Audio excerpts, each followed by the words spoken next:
तो फिर आज का वीडियो होने वाला है चेनसॉ मैन के एपिसोड 10 के बारे में और आप लोगों का स्वागत है द कॉमिक कोड्स में। इससे पहले हम देख चुके हैं कि कोबैनी और माकीमा के वजह से अकाने और कटाना मैन फेल हो जाते हैं अपने मिशन में और फिर हमें दिखाया जाता है आकी जो कि काफी ज्यादा घायल था, वो हॉस्पिटल के बेड पे पड़ा हुआ है और वहीं दूसरी तरफ डेंजी और पावर कॉमिक पढ़ रहे थे। आकी उन दोनों से कहता है कि डिवीजन 4 में कोई जिंदा बचा, जिसका जवाब देते हुए डेंजी कहता है वो डरपोक कोबैनी और वो चश्मिश जिंदा बचे हैं और ये सुन के आकी काफी ज्यादा निराश हो जाता है और इतना बोलकर डेंजी और पावर उस कमरे से निकल जाते हैं। जिसके बाद आकी कर्स डेविल को बुलाता है और पूछता है कि उसकी लाइफ में और कितने साल बच गए हैं। कर्स डेविल उसे कहता है कि अब उसके पास सिर्फ 2 ही साल बचे हैं और ये सुनकर आकी फूट फूट कर रोने लगता है।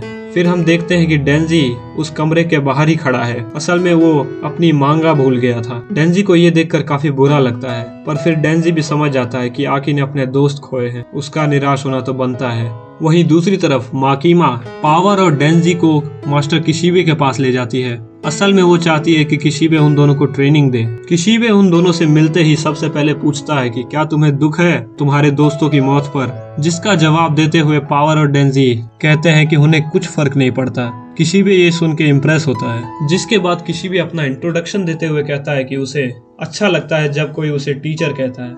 इसके अलावा उसे ड्रिंक करना और लड़कियां काफी पसंद है और इसके बाद वो पावर और डेंजी को काफी जोर से गले लगाता है, जिसके कारण डेंजी और पावर की गर्दन टूट जाती है और वो फिर जमीन पे गिर जाते हैं। किशिबे उन्हें कहता है कि तुम दोनों इंसानों की तरह ही कमजोर हो और फिर वो कहता है कि जब वो छोटा था तब वो अपने खिलौने तोड़ दिया करता था और अब उसके पास 2 नए खिलौने हैं, इसीलिए वो उन दोनों को तब तक तोड़ेगा जब तक वो दोनों एक काबिल डेविल हंटर नहीं बन जाते। फिर वो उन दोनों को थोड़ा थोड़ा ब्लड पिला देता है, जिसके बाद वो दोनों रिकवर कर जाते हैं। डेंजी उससे पूछता है कि तुमने ऐसा किया क्यों, जिसका जवाब देते हुए किशिबे कहता है असल में उसने अभी तक खाली इंसानों को ही ट्रेनिंग दी है और काफी ज्यादा ड्रिंक करने के बाद उसके दिमाग में एक आइडिया आया। असल में किशिबे सबसे काबिल डेविल हंटर है और अगर डेंजी और पावर किशिबे को हराने में कामयाब होते हैं, इसका मतलब वो तैयार हैं।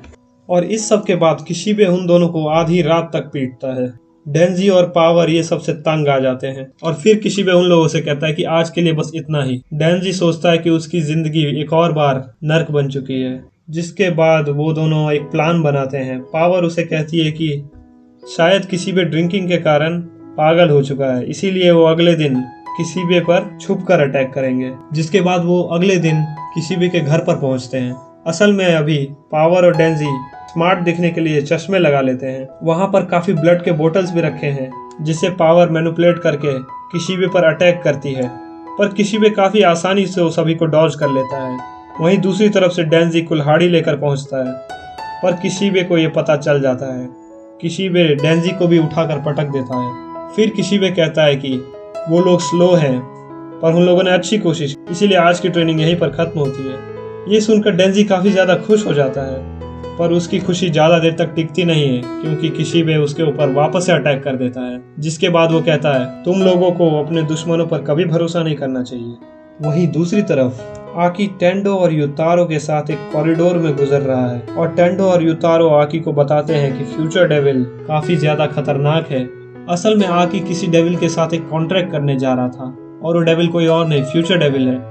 और इससे पहले फ्यूचर डेविल ने जिसके साथ भी कॉन्ट्रैक्ट किया उन लोगों को काफी कुछ खोना पड़ा। किसी ने अपनी आधी जिंदगी गंवा दी तो किसी ने अपनी आंखें, पर आकी को पावर के लिए किसी न किसी डेविल के साथ कॉन्ट्रैक्ट करना ही पड़ेगा। फिर हमें दिखाया जाता है कि आकी जब हॉस्पिटल में था तब उसके पास एक लेडी आई थी और वो लेडी कुछ लेटर्स लाई थी। असल में ये लेडी कोई और नहीं हिमेनो की बहन थी और वो लेटर्स हिमेनो ने लिखे थे आकी के लिए, जो कि आकी तक कभी पहुंचे ही नहीं। वो पढ़ के आकी को पता चल जाता है कि हिमेनो उसे लव करती थी, जिसके बाद उसे और बुरा लगता है। फिर वो लोग फ्यूचर डेविल के सेल तक पहुंचते हैं। आकी उस सेल के अंदर जाता है और फिर हमें दिखाया जाता है वहां पर अंधेरा ही अंधेरा है और एक आंख आकी को देख रही है। और इसी के साथ ये पूरा एपिसोड यहीं पर खत्म हो जाता है। नेक्स्ट एपिसोड बेस होने वाला है फ्यूचर डेविल पे, इसीलिए उसे मिस मत करिएगा। और अगर आपको ये एपिसोड पसंद आया तो इसे लाइक, शेयर और सब्सक्राइब जरूर करिएगा। तो फिर मिलते हैं आप लोगों से चेनसॉ मैन के 11th एपिसोड में।